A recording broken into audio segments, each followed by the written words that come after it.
Македонија ќе ги намалува царините за американските стоки, во надеж дека председателот Трамп ќе ја преиспита одлуката за 33% тарифа. Се подготвуваат измени на законот за царински стапки, а според министерката за финансии Димитриевска Кочовска, царините може да се спуштат и до 0, бидејќи извозот кон САД е минимален. Таа вели дека стапката од 65% што стои во американските табли е неточна, а проблем е и отсуството на договор за слободна трговија со Соединените американски држави.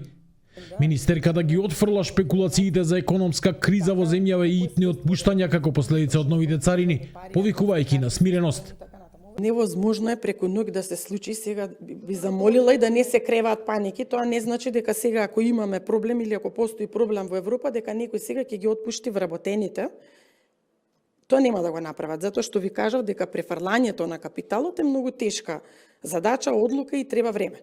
Тоа е речиси невозможно на краток рок. Затоа замолувам да не создаваме паники дека ќе имаме отпуштање од работа и така натаму. Тоа нема да се случи.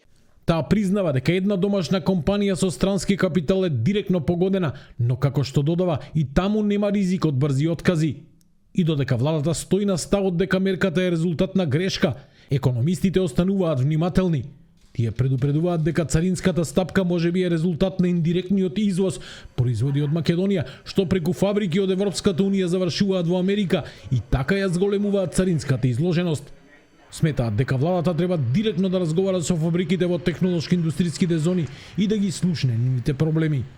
Нешто што може практично веднаш да го направи е да разговара со овие фабрики кои што се во зоните. Јас мислам дека тие и не се премногу, се 40 на фабрики или барем со поголемите, да ги слушне нивните видувања за тоа како ова ќе се одрази, особено на краток рок врз нив, и врз основа на тоа да се направи евентуална стратегија како владата може на сето тоа да се прилагоди или што може да преземе. Најпрво беше шок за сите, никој не очекуваше ваква политика на Трамп или на Америка, така што веројатно претходно не сме можеле да делуваме. Меѓутоа, ако зборуваме за странските инвеститори, тие имаат една своја формација, здружение Совет на странски инвеститори, така што тие имаат редовна комуникација со владата.